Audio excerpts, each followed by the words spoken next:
കേന്ദ്ര സർക്കാരിനെതിരെ പ്രതിപക്ഷം കൊണ്ടുവന്ന അവിശ്വാസ പ്രമേയ നോട്ടീസ് അവതരണത്തിന് ലോക്സഭാ സ്പീക്കർ അനുമതി നൽകിയിരിക്കുകയാണ്.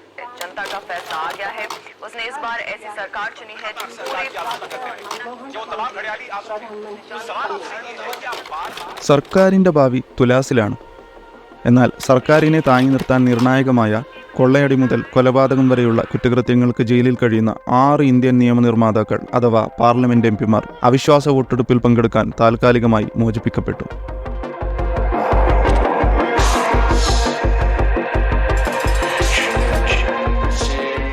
അതിലൊരാൾ ബീഹാറിൽ നിന്നും രാഷ്ട്രീയ ജനതാദൾ RJD MP മുഹമ്മദ് ഷഹാബുദ്ദീൻ.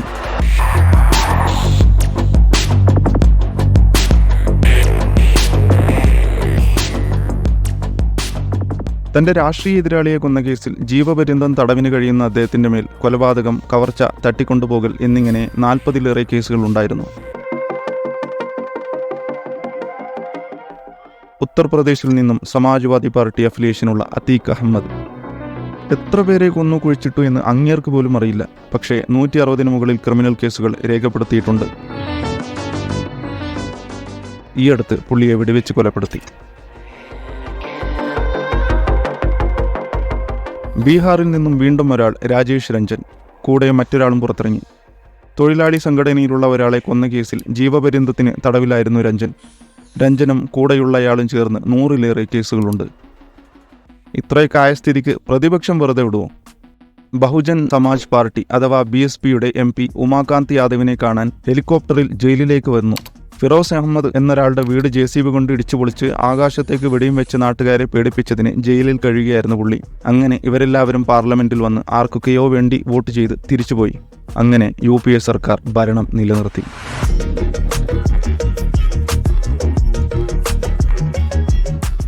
ഇവരൊക്കെയാണ് നമുക്ക് വേണ്ടി നിയമസഭകളിൽ നിയമങ്ങൾ ഉണ്ടാക്കുന്നതും എടുത്തുകളയുന്നതും. ഏറ്റവും കൂടുതൽ കുറ്റവാളികളെ കാണാൻ കഴിയുന്നത് ഒരുപക്ഷെ ജയിലിനേക്കാൾ ഇന്ത്യയിലെ നിയമനിർമ്മാണ സഭകളിലായിരിക്കും. ഒരു വ്യത്യാസം, പോലീസ് കൂമ്പിനിടിക്കുന്നതിനു പകരം കൂമ്പിൽ നിന്ന് സല്യൂട്ടടിക്കും. സാധാരണക്കാരായ പൊതുജനങ്ങളിൽ നിന്നും അവർക്ക് സംരക്ഷണം കൊടുക്കുകയും ചെയ്യും. തെരഞ്ഞെടുപ്പിൽ നിൽക്കുന്ന സ്ഥാനാർത്ഥികളുടെ സാമ്പത്തിക, വിദ്യാഭ്യാസ, ക്രിമിനൽ പശ്ചാത്തലം വെളിപ്പെടുത്താൻ റിക്വസ്റ്റ് ചെയ്ത് 1999-ൽ association for democratic reforms ADR എന്ന പേരിൽ അറിയപ്പെടുന്ന സംഘടന ഡൽഹി ഹൈക്കോർട്ട് മുമ്പാകെ ഒരു പൊതുജന താൽപര്യ ഹർജി സമർപ്പിച്ചു. കോടതി അത് സ്വീകരിക്കുകയും അനുകൂലമായി ഉത്തരവിടുകയും ചെയ്തു. എന്നാൽ നമ്മുടെ രാഷ്ട്രീയക്കാർ സുപ്രീം കോടതിയെ സമീപിച്ചു. പക്ഷേ അവിടുന്നും തിരിച്ചടി നേരിട്ടു. ആ എന്ന അക്ഷരം നിരോധിച്ചാൽ അവിടെ ഇംഗ്ലീഷിൽ A എന്നെഴുതി ചെക്ക് വെക്കുന്ന രാഷ്ട്രീയക്കാരെ കളിപിടിപ്പിക്കാൻ കോടതി ഇനിയും വളർന്നിട്ടില്ല. അതുകൊണ്ട് കോടതി വിധി വരുന്നതുവരെ ഒരാൾ നിരപരാധിയായിരിക്കുമെന്ന തത്വം പ്രയോജനപ്പെടുത്തി അവർ ഇപ്പോഴും ഇലക്ഷനിൽ മത്സരിക്കുന്നു. വിധി വരാതിരിക്കാനുള്ള വഴിയൊക്കെ അധികാരത്തിൽ വന്നാൽ ചെയ്യാൻ പറ്റുമെന്ന് അവർക്കറിയാം. അങ്ങനെ കുറ്റകൃത്യങ്ങൾ നിയമപരമായി അവർ ചെയ്യും. ഇനി ഒരു തമാശ പറയട്ടെ. ഈ ക്രിമിനലുകളും കൂടി ചേർന്ന് നടത്തുന്ന സർക്കാർ എന്ന് പറയുന്ന ഈ സംവിധാനത്തിൽ നിങ്ങൾക്കൊരു സർക്കാർ ജോലി ലഭിക്കാൻ, സിവിൽ സർവീസ് ചെയ്യാൻ, ഒരു സീരിയസ് ക്രൈം നിങ്ങളുടെ മേൽ ബുക്ക് ചെയ്തിട്ടുണ്ടെങ്കിൽ നിങ്ങൾ അർഹരല്ല. കുറ്റവാളികളെ സല്യൂട്ടടിക്കാൻ നിങ്ങൾക്ക് യോഗ്യതയില്ല എന്നർത്ഥം.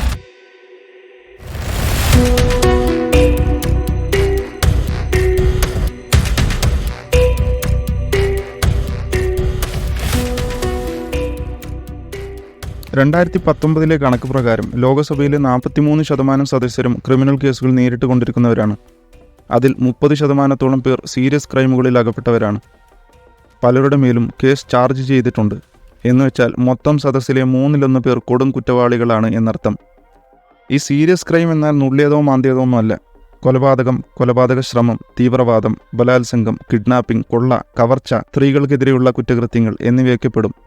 2009-ൽ 30% ഉണ്ടായിരുന്ന ക്രിമിനൽസ് 2014-ൽ 34%. 2019-ൽ അത് 43%. ലോകസഭയിലെ 538 MPകളിൽ 232 പേരുടെ മേൽ ക്രിമിനൽ കേസുകൾ ഉള്ളപ്പോൾ അതിൽ 154 പേർ സീരിയസ് ക്രിമിനൽ കേസുകൾ ഉള്ളവരാണ്. 9 പേർക്കെതിരെ കൊലപാതക കേസും 28 പേർക്കെതിരെ കൊലപാതക ശ്രമത്തിനുള്ള കേസുമാണ്. 3 പേർക്കെതിരെ ബലാത്സംഗ കേസും 17 പേർക്കെതിരെ സ്ത്രീകൾക്കെതിരെയുള്ള കുറ്റകൃത്യവും. അനുപാത കണക്കിൽ കേരളമാണ് ഏറ്റവും കൂടുതൽ ക്രിമിനൽ MPകളുള്ള സംസ്ഥാനം.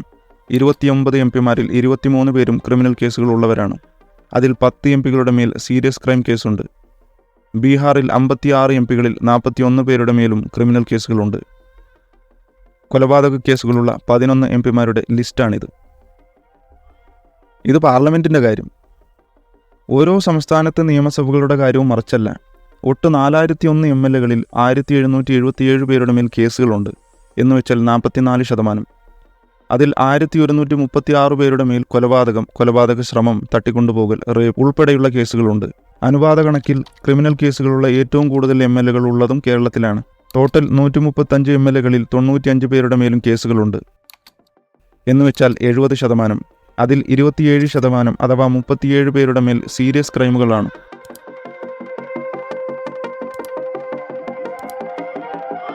എന്തുകൊണ്ടാണ് ക്രിമിനലുകളുടെ താവളമായി പൊളിറ്റിക്സ് മാറിയത്? 3 കാരണങ്ങളുണ്ട്. സ്വന്തം താൽപ്പര്യങ്ങൾ സംരക്ഷിക്കാൻ. ക്രിമിനലുകൾ പൊളിറ്റിക്സിന്റെ അവിഭാജ്യ ഘടകമാണ്. അതവർ പൊളിറ്റിക്സിലേക്ക് എൻട്രി ആവുന്നതിന് മുമ്പേ അങ്ങനെയാണ്.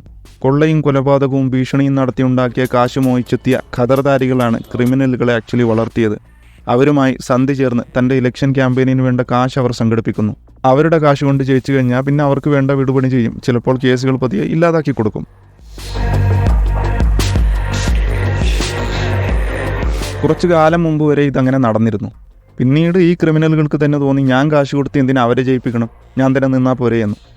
പാർട്ടി തലവന്മാർക്കും അത് ബെനിഫിറ്റുള്ള കാര്യമായിരുന്നു. മണി പവറും മസിൽ പവറും കൊണ്ട് ജയിക്കാൻ അവർക്ക് കഴിയുമെന്ന് തിരിച്ചറിഞ്ഞതുകൊണ്ട് ടിക്കറ്റുകൾ കൊടുത്തു. അങ്ങനെയാണ് ക്രിമിനലുകൾ എൻട്രി ആയി തുടങ്ങിയത്. അധികാരം കിട്ടിക്കഴിഞ്ഞാൽ നടത്തിപ്പോകുന്ന ക്രൈമുകൾ അധികാരത്തോടെ ചെയ്യാൻ കഴിയുമെന്നവർക്കറിയാം. എതിരാളികളെ ഒതുക്കാനും ക്രൈമുകൾ കൂടുതൽ വ്യാപിപ്പിക്കാനുമാണ് അവർ വരുന്നത്. പിന്നെ കേസുകളിൽ നിന്ന് കുറ്റവിമുക്തനാകാൻ. അധികാരമുണ്ടെങ്കിൽ അതിനെളുപ്പമാണ്. പുതിയ തെളിവുകൾ ഉണ്ടാക്കാൻ, ഉള്ളതിനെ ഇല്ലാതാക്കാൻ, ജഡ്ജിമാരെ സ്വാധീനിക്കാൻ എല്ലാം കഴിയും.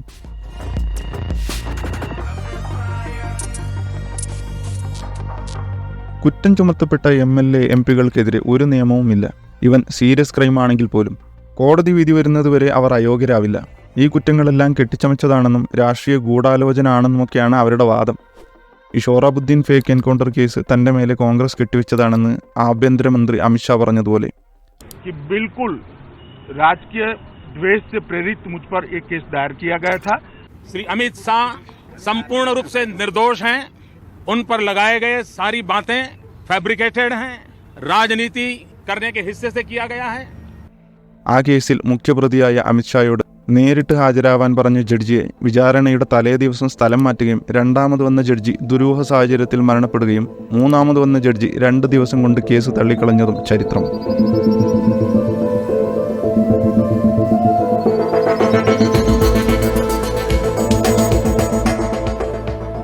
കറപ്ഷൻ അഥവാ അഴിമതി, അത് കൂടുതൽ വിശദീകരിക്കേണ്ട ആവശ്യമുണ്ടെന്ന് തോന്നുന്നില്ല.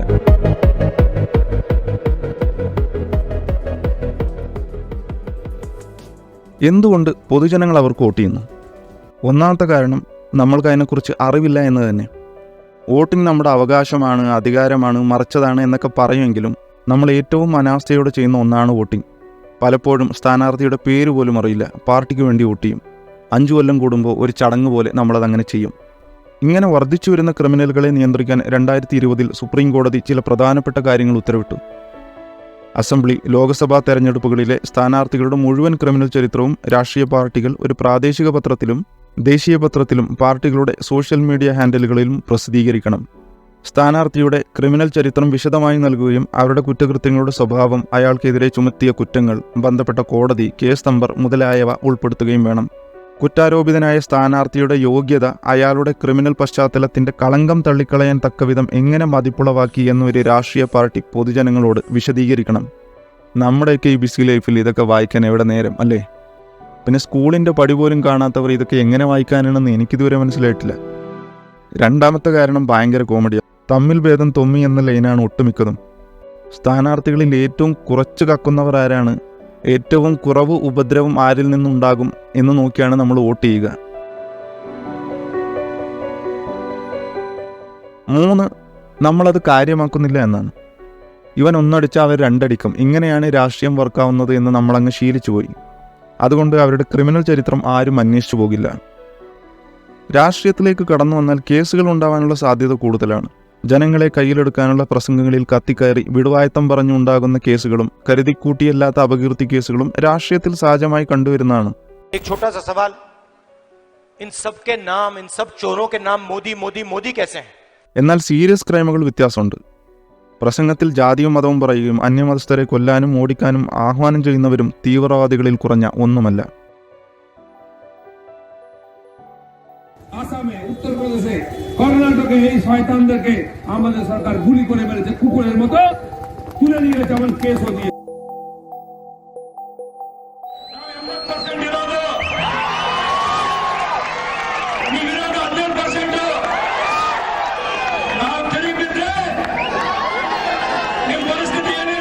इन सब की प्रॉपर्टी को जब्त करके इनसे हम इसका बदला लेंगे और सख्ती से निपटने के लिए इसके बारे में मैंने कहा है।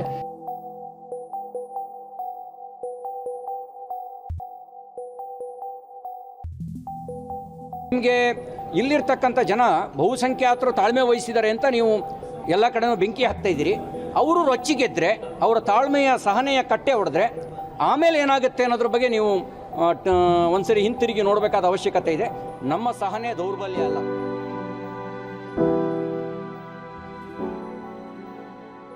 കൊലപാതകവും ബലാത്സംഗവും തള്ളിക്കളയേണ്ട വിഷയങ്ങളല്ല. ചുരുക്കം ചില രാഷ്ട്രീയ പോകപോക്കലുകൾ കൊണ്ടുണ്ടാകുന്ന കേസുകൾ ഇതിനിടയിൽ വരുന്നതിനാൽ നമ്മൾ സത്യത്തിൻ്റെയും അസത്യത്തിൻ്റെയും ഇടയിലെ ആശയക്കുഴപ്പത്തിൽ പെട്ടുപോകും. ദൗർഭാഗ്യവശാൽ അതിനെ യുക്തിസഹമായി നേരിടുക എന്നതാണ് പോംവഴി. പക്ഷേ അതിൻ്റെ പ്രശ്നം ഈ യുക്തി തന്നെയാണ്. അത് ഓരോരുത്തർക്കും മാറിക്കൊണ്ടിരിക്കും.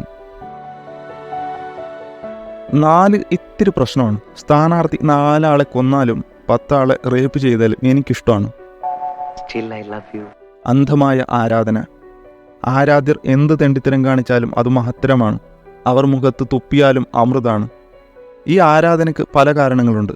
ജാതി, മതം, ദേശീയത, പണം, അധികാരം എന്നിങ്ങനെ ഒരുപാട്. സ്വന്തം വീട്ടുകാരെ അവർ കൈവെക്കുന്നതുവരെ നമ്മളവരെ ആരാധിച്ചു കൊണ്ടേയിരിക്കും. ഇതെല്ലാം അങ്ങ് നോർത്തിലാണെന്ന് വിചാരിക്കുന്നുണ്ടാവും. ഊളത്തരത്തിന് നോർത്ത് സൗത്ത് എന്നൊന്നുമില്ല. എല്ലാവരും മണ്ടന്മാരാണ്. ഏറ്റവും ഡേഞ്ചർ സർക്കാർ വ്യവസ്ഥകളോട് വിശ്വാസമില്ലായ്മ എന്നതാണ്. നമുക്ക് സേവനം ചെയ്യേണ്ട, നമ്മളെ സംരക്ഷിക്കേണ്ട പോലീസിനെ കാണുമ്പോൾ നമുക്ക് പേടിയാണ്. കള്ളന്മാരുടെ കയ്യിൽ നിന്ന് കൊള്ളക്കാരുടെ കയ്യിൽപ്പെട്ട പോലെ തോന്നും. ഒരാവശ്യമില്ലെങ്കിലും അവരെ കാണുമ്പോൾ നെഞ്ചിടിക്കും. പോലീസ് നമ്മളെ സേവിക്കേണ്ടവരാണെങ്കിലും അവരുടെ കണ്ണിൽ നമ്മളാണ് സേവകർ. അതുകൊണ്ട് ആ പേടി നിലനിർത്താൻ അവർ ശ്രമിക്കും. സാധാരണക്കാരെ എടാ എന്നും കാശുള്ളവനെ സാർ എന്നും അവർ വിളിക്കും.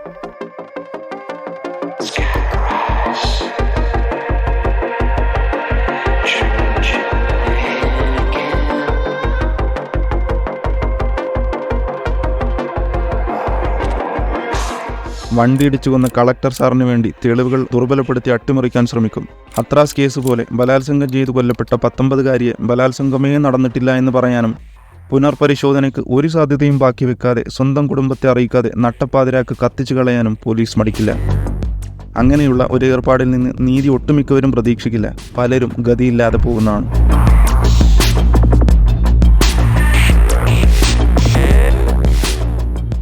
കോടതിയോടും വിശ്വാസമില്ല. കാശും അധികാരവും ഉള്ളവർ നിയമങ്ങളെ സിമ്പിളായി വളച്ചൊടിക്കും. ആവശ്യമെങ്കിൽ ജഡ്ജികളെ വിലക്ക് വാങ്ങും. നമ്മുടെ ഒരു കേസ് കൊല്ലങ്ങളായി അവിടെ കിടക്കുമ്പോൾ അധികാരമുള്ളവരുടെ കേസ് ഏത് പാതിരാത്രിയും കോടതി തുറപ്പിച്ചു വാദിക്കും. വേണ്ടി വന്നാൽ കൊല്ലങ്ങളോളം കേസ് തള്ളി നീക്കും. നിയമങ്ങളെ വിദഗ്ധമായി വ്യാഖ്യാനിക്കാൻ കഴിവുള്ള വക്കീലുകളെ എതിരിടാൻ കഴിയാതെ വരുമ്പോൾ പലരും പോകുന്നത് ഇത്തരം ക്രിമിനലുകളുടെ അടുത്താണ്. ക്രിമിനലുകൾ ഒരു റോബിൻഹുഡ് സ്റ്റാറ്റസ് ഉണ്ടാക്കും. മലയാളത്തിൽ പറഞ്ഞ ഒരു കായംകുളം കൊച്ചുണ്ണി സ്റ്റൈൽ. പോലീസ് സ്റ്റേഷനിലും കോടതിയിലും പോകാതെ കേസ് അവർ സോൾവ് ചെയ്തു തരും. ഒരൊറ്റ ഫോൺ കോൾ കൊണ്ട് കോളേജിൽ നിങ്ങൾക്ക് അഡ്മിഷൻ റെഡിയാക്കി തരും, ജോലി ശരിയാക്കി തരും, ഇടപാടുകൾ തീർത്തു തരും.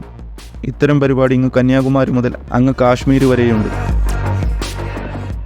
ഇതിന് പോംവഴിയില്ലേ? ക്രിമിനലുകൾക്ക് വേണ്ടി വോട്ട് ഇടാതിരിക്കുക എന്നാണ് നിങ്ങൾക്ക് ചെയ്യാൻ പറ്റുന്ന നിശബ്ദ യുദ്ധം.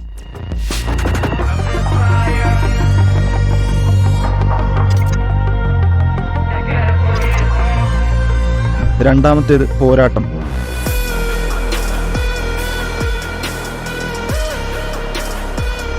പണ്ടത്തെ പോലെ ഈ ജനനന്മയ്ക്ക് വേണ്ടി തെരുവിലിറങ്ങി പോരാടുന്ന യുവത്വമൊക്കെ പോയി. നമ്മുടെ യുദ്ധം ഇപ്പോൾ തടികേടാവാതെ ഓൺലൈൻ വഴി ചെയ്യുന്നതാണ്. അതും ഫേക്ക് അക്കൗണ്ട് വഴി. ഓൺലൈനും ഒരു ശക്തമായ വഴിയാണ്. നമുക്കത് ആക്സസ് ഉണ്ടാകുന്ന കാലത്തോളം അതിൻ്റെ സാധ്യതകളെ പ്രയോജനപ്പെടുത്താം. പക്ഷേ തെറ്റിനെതിരെ പുറത്തിറങ്ങുന്നതാണ് എപ്പോഴും മാറ്റങ്ങൾ ഉണ്ടാക്കിയിട്ടുള്ളത്. രാഷ്ട്രീയത്തെ നിങ്ങൾ കൈകാര്യം ചെയ്തില്ലെങ്കിൽ രാഷ്ട്രീയം നിങ്ങളെ കൈകാര്യം ചെയ്യും. ഒരു സാധാരണക്കാരൻ്റെ മേൽ ക്രിമിനൽ കേസുണ്ടായ ജോലി കിട്ടാൻ ബുദ്ധിമുട്ടാണ്, യാത്ര ചെയ്യാൻ പാസ്പോർട്ട് കിട്ടാൻ ബുദ്ധിമുട്ടാണ്, ഒരു ലോൺ കിട്ടാനോ ഇൻഷുറൻസിനോ സാഹസപ്പെടണം, ഡൈവോഴ്സ് ആയാൽ സ്വന്തം കുഞ്ഞിൻ്റെ സംരക്ഷണത്തിനുള്ള സങ്കീർണത, കുടുംബ സുഹൃത്ത് ബന്ധങ്ങൾ നിലനിർത്താനുള്ള ബുദ്ധിമുട്ട്, ഒരു വാടക വീട് കിട്ടാനുള്ള അലച്ചിൽ, അങ്ങനെ എന്തെല്ലാം. നമ്മൾ തിരഞ്ഞെടുത്തവർ നമുക്ക് വേണ്ടി നിയമങ്ങൾ ഉണ്ടാക്കുന്നതിന് പകരം അവരവരുടെ നിലനിൽപ്പിനു വേണ്ടി നിയമവ്യവസ്ഥയെ, ഭരണഘടനയെ വെല്ലുവിളിച്ച് അവരുടെ അധികാരം നിലനിർത്താൻ നോക്കും. രാജ്യം നന്നാക്കാനും സാമൂഹിക സേവനങ്ങൾ ചെയ്യാനും പൊതുവെ ഒരുത്തനും രാഷ്ട്രീയത്തിലേക്ക് വരില്ല. ഇലക്ഷനിൽ നിൽക്കില്ല, MLA-യോ MP-യോ ആകില്ല. കാശുണ്ടാക്കാൻ, അധികാരം കാണിക്കാൻ, വേണ്ടപ്പെട്ടവരെ നന്നാക്കാൻ, സ്വന്തം കേസുകൾ തേച്ചുമാച്ചു കളയാനൊക്കെയാണ് എല്ലാവരും രാഷ്ട്രീയത്തിലേക്ക് വരുന്നത്. ദൈവവിളിയുണ്ടായി അവർ നന്നാവുമെന്ന് പ്രതീക്ഷിക്കണ്ട. നമ്മൾ നന്നായാൽ അവരും നന്നാകും. തെറ്റ് അവരുടേതല്ല, നമ്മുടേതാണ്.